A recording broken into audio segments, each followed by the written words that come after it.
Okay, so chapter 4, now that you guys know all your derivative rules, we're now moving on to more application-based problems of the derivative. So we're still going to be finding the derivatives of functions, but now kind of adding a step to that and applying it to different things. 7. Yeah. Some of the sections are a little bit tricky, but they're not terrible. No, I wouldn't say that.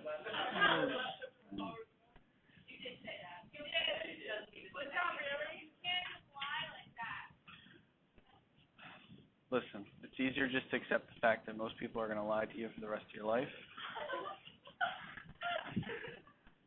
And you just get over it and move on with your life. Be like, okay. No, I was trying to keep your self-esteem high. That's what I was trying to do. Okay. A bag.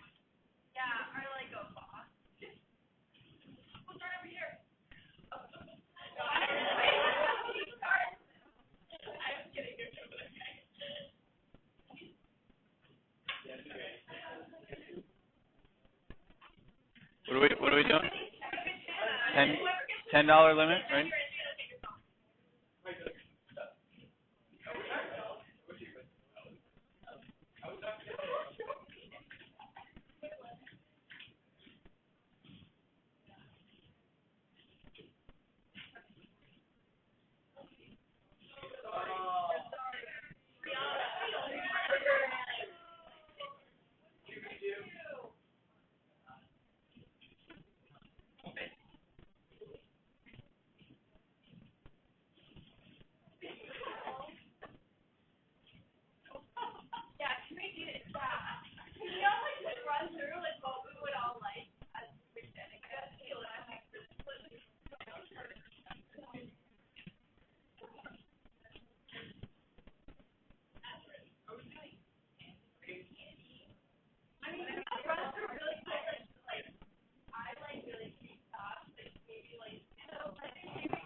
Okay, so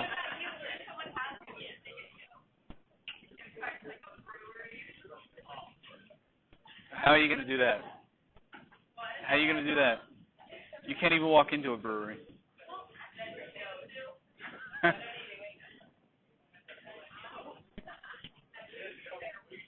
right, so we're going to be talking about this section, Extrema. Okay, what that means is you're looking for extreme y values. All right, they are either max or min values. All right, we're going to be looking at it on a closed interval, open interval, and so the extreme y values, that's kind of like the answer that you're looking for, and you need to kind of include with that they occur at x values. Right? So your answers are the y values, and their locations are the x values. So we're going to use them to kind of analyze graphs of functions and things like that. All right. So the first one you have is what's called absolute or global extrema. Right there, you will literally see both things. They mean the exact same thing. Whatever you feel like writing is more, your preference. Most of the time, I will write absolute extrema. Right, but you will also see, like on test questions, you will see global. So they mean the same thing. So it says if you have a function on an interval, All right, what it says is that the absolute max on that interval has to be greater than all the other x values on that particular interval. So what you're going to be looking at, you're going to be looking at a particular piece of a graph, and then you're going to be looking for more like the largest y value that you have on that interval. Okay? And then the absolute min is the exact opposite, right? So then you're going to be looking for the smallest y value on that particular interval. Okay? Absolute max and absolute min. Okay, so you have a graph there of g of x. Determine the extrema of g of x on the interval from a to f. Yeah, right. So I have different points here at A, B, C, D, E, and F, right? So I'm looking for an absolute max and an absolute min.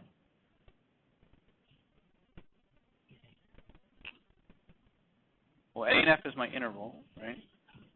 A and F, right?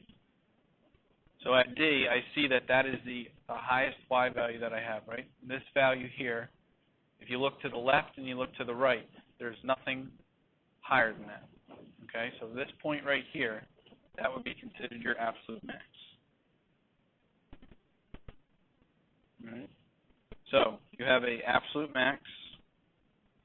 You can abbreviate it with ABS. Absolute max of, yeah, what's the value there?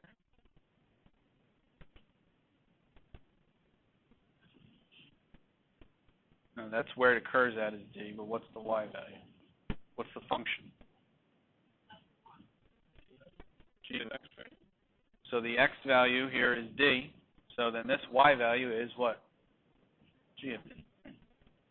So you have an absolute max of G of D at x equals D.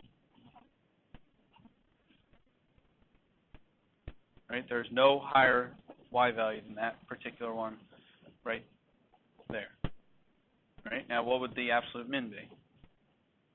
A, right? So if you look at A, there's no value lower than there at A. So I have a absolute min of G of A at x equals A.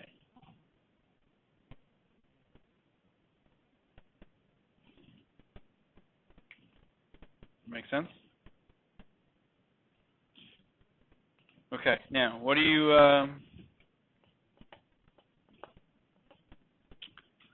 notice about the slope at x equals b? So what would if I were to draw a tangent line right here at x equals b, what would the slope be? 0, right? Right. So m would be 0, and then what about there at c? What's going on? What would the derivative right here be? D and E, right? Because you have a sharp turn or cusp. So G prime of C would be D and E. What would G prime of D equal? 0. Yeah. Okay. What about G prime of E?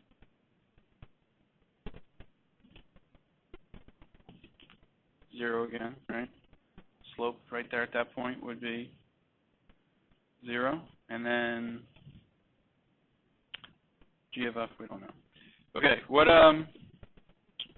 so where did these two values that we figured out, absolute max and an absolute min, where did they occur at?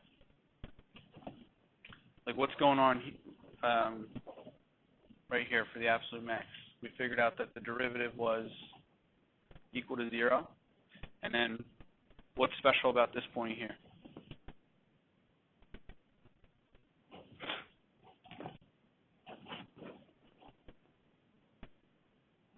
What's special about x equals a? So it's a what? It's an endpoint, right? So anytime you are going to be looking for extrema, like on a graph or anything like that, you need to look for the endpoints. Okay, and then you also need to look for where is your derivative equal to 0 or does not exist. That is where your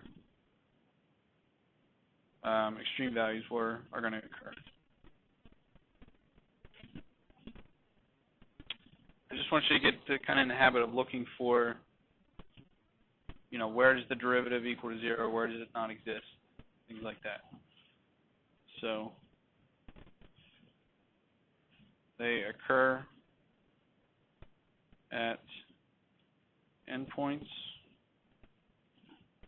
or where g prime of x is equal to 0 or dne.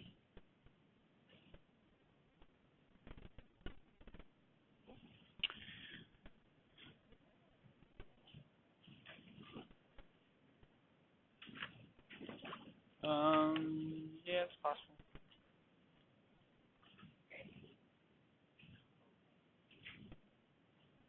I mean, I'll give you like that's what like this whole chapter is about, taking information about its derivative and then being able to sketch the original graph based off of that.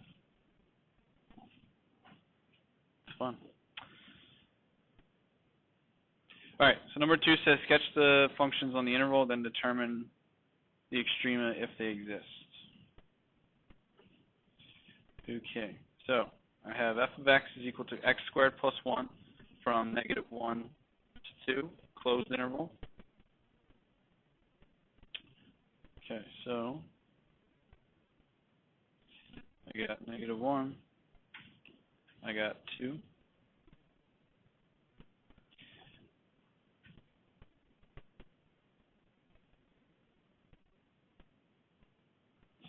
Okay, what would the y-intercept be?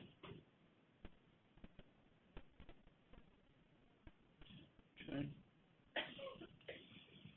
All right, now if you start at -1, right, -1 squared is 1, 1 plus 1 is 2. And then if you start at 2, 2 squared is 4 plus 1 is 5. All right, so that is x squared plus 1 on that particular interval.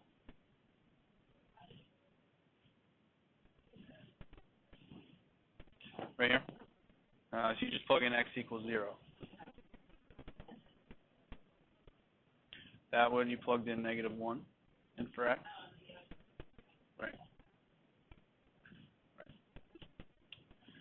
Okay, so based off of that graph now, and we're only looking at it from -1 to 2, where would I have like a minimum value? Right, so you could say you have a min of 1 at x equals 0. You could put that too. It means the same thing. Now, where would you... It's at this point because if you look on that interval, there's this value is the lowest. All the values to the left of it and to the right of it, all those values are higher. Right, that's the y value, the minimum one. Right. Now we plug this one in. This is like this. This is the location, and then this is what you get at that location. So what would the max be? 5. If it didn't have an interval, then you were right.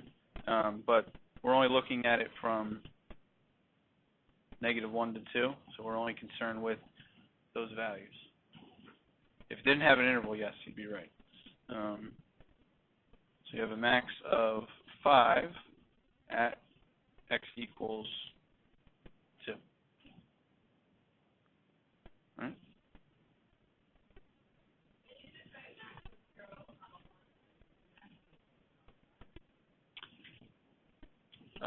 No, you need to kind of get in the habit of telling what you have a max or min of, and then the location.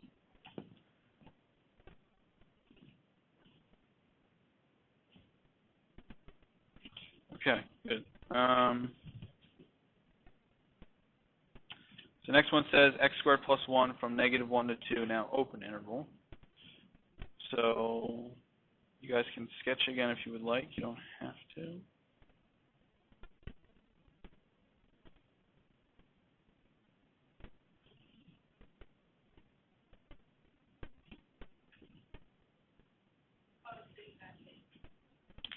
But what's different now? It's an open interval, right? So right at my endpoints, instead of it being closed circles, at the endpoints I need a open.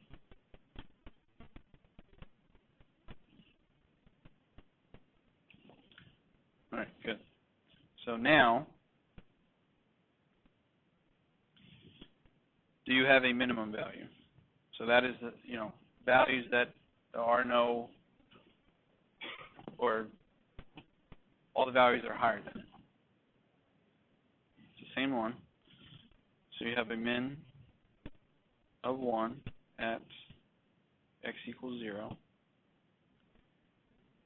Now, do you have a maximum value? Now, because we have an open interval, do you have a maximum value? At the last one, it occurred at the endpoint. Now, we can't use that endpoint. So I can't narrow it down to one kind of specific value. So because I have an open interval now, and I'm not allowed to be defined right here at x equals 2, you do not have a max. So this equation does not have an absolute max. So no max. Just write no max or no absolute max.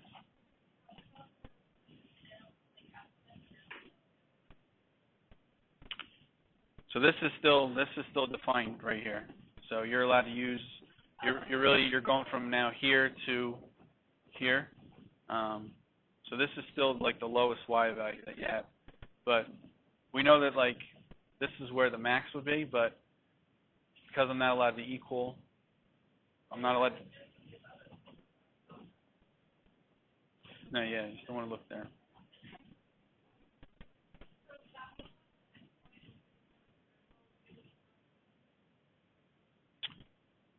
Right, yeah. If you started like right here, is that what you're saying? Yeah. So the same graph, but this is now open. Yeah, that would be no min. Yeah.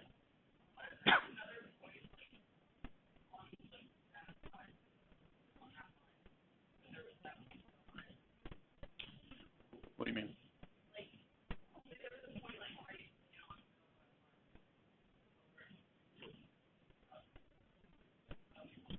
Like up here?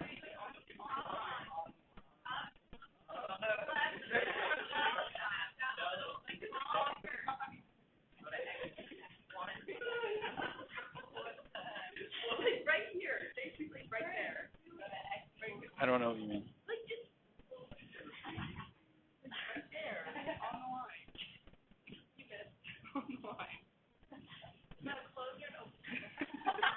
Yeah, it's like closed circle. What about it?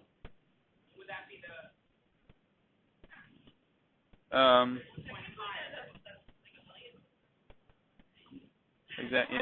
Yeah, there's an infinite amount, right? So is this piece still part of your graph? Then no, because you still have you have points here. You have points here that are higher.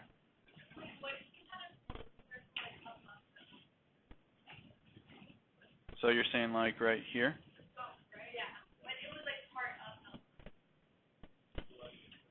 Part of the line.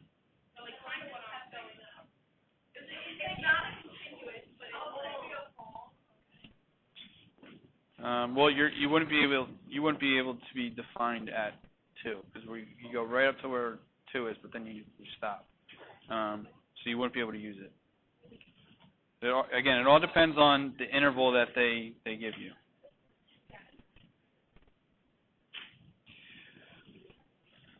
Okay, now you have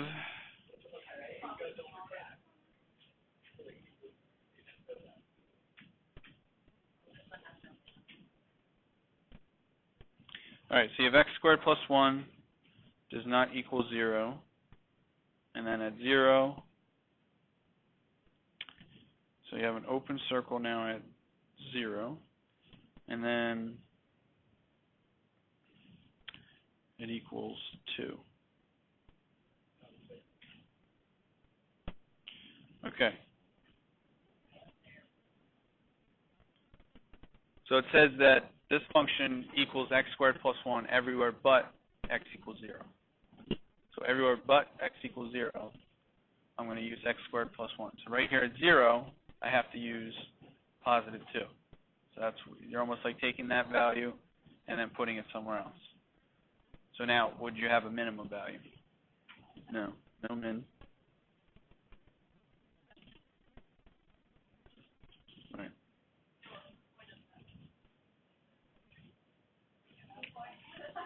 This point? This point? Is that what you're asking? Yeah. So you're mostly just looking for, taking that value, moving it, and then this is where my original minimum was, but now that this is equal to that, there's more values that are lower than it. So we can't narrow it down to one specific value. Yes.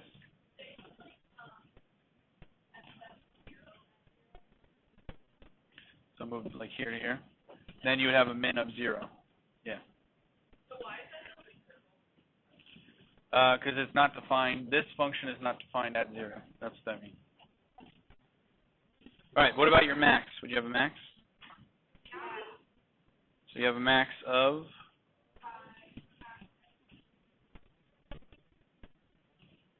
All right. Good. So a max of 5 at x equals 2. Good.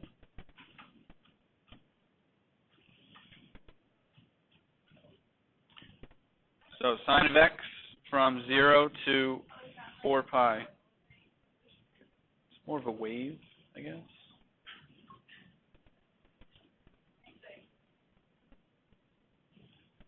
If you guys wanted to do the wave, you're more than welcome to.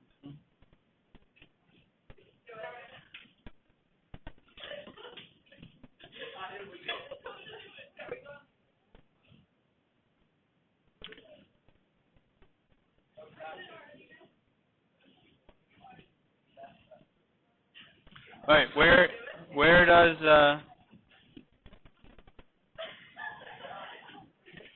sine of x equal 1?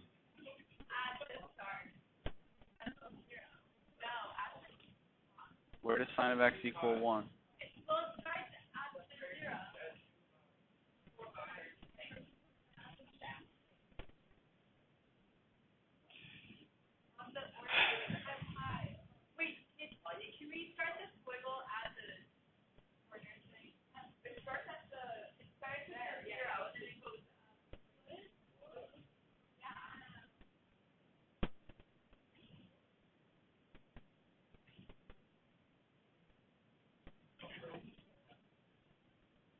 We'll ask again. When does sine of x equal 1?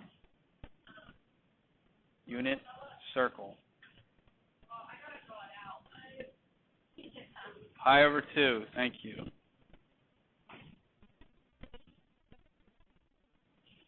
So that means that this value right here is what? Where does it equal 0?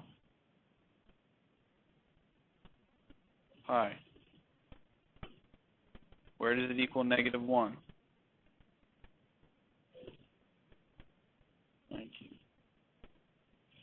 All right, so then I have 2 pi, and then I have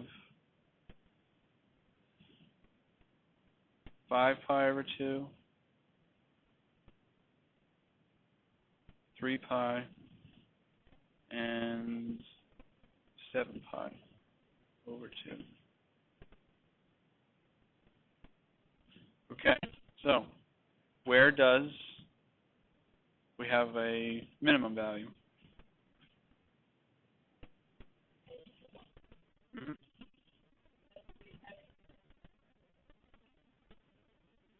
At x equals 3 pi over 2 and 7 pi over 2. Okay, where do you have a max? Or what do you have a max of? At where? Good.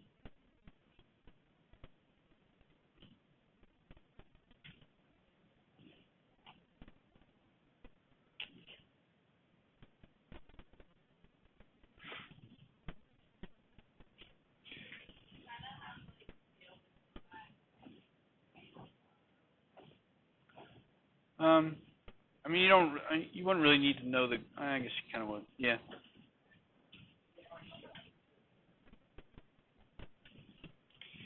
Okay, so I have 2 minus 3x from -1 to 2.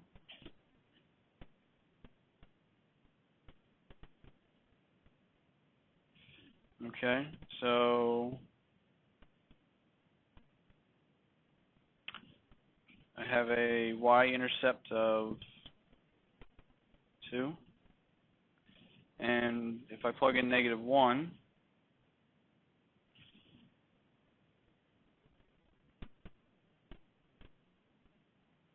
if I plug in -1, I get 5, right? So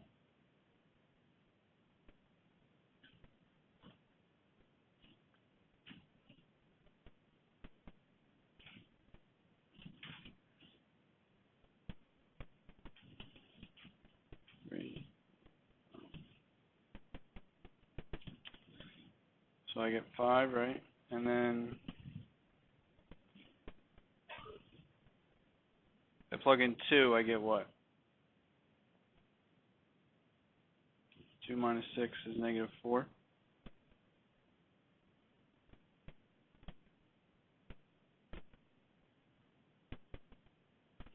That is not a straight line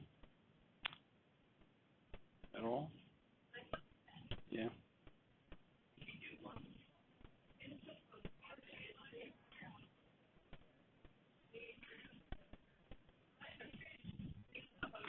It's supposed to be straight.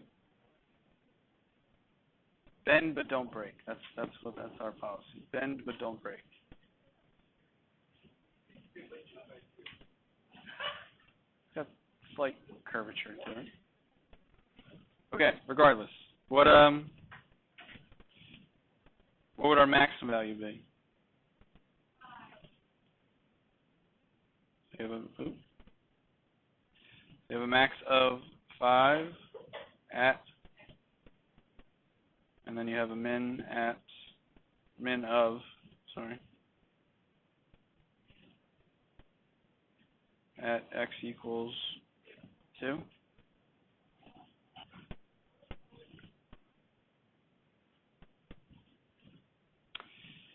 And then the last one, you have f of x equals 3 from -2 to 4.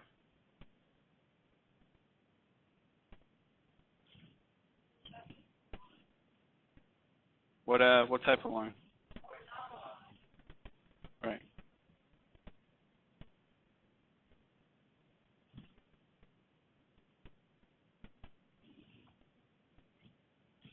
Okay, so what would your minimum value be? So you have a min of 3 at where? What about?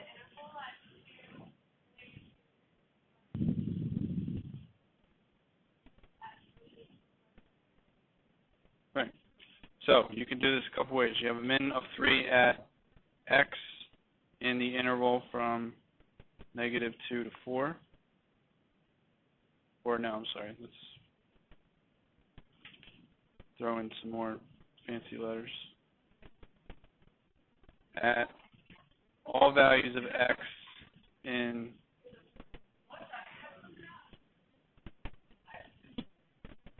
right? So you have a minimum value of 3 at all values of x in the interval from -2 to 4. What about a max? Good. So you have a max of 3 at all values of x in the interval from -2 to 4. You could write out for all values of x, but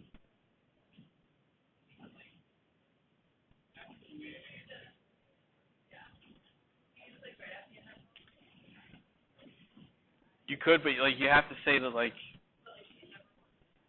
that's more saying that like okay, my x value is in that interval.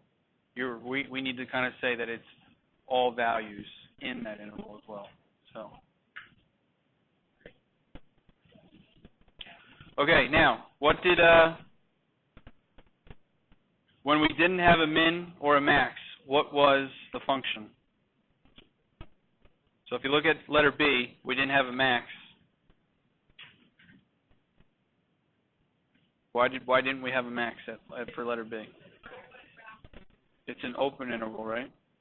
And then why didn't we have a min for letter C? We have a closed interval now, but what do you have right here? The jump, so that means that this function is not continuous, correct? Right, so it's not continuous because it has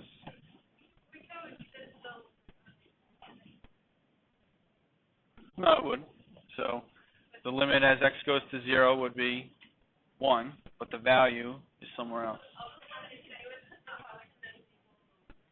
Right, continuity, limit, and function value have to be the same thing. Pretty much, yeah. So this is a very important theorem to remember. It is the extreme value theorem, or the EVT. So first, f has to be continuous on a closed interval. That's what you have to always check first. So if your function is continuous on your interval, then your function will have both a max and a min value on that interval. All right. So if you know it's continuous on that closed interval, you know that you should be looking for two different things: a max and a min.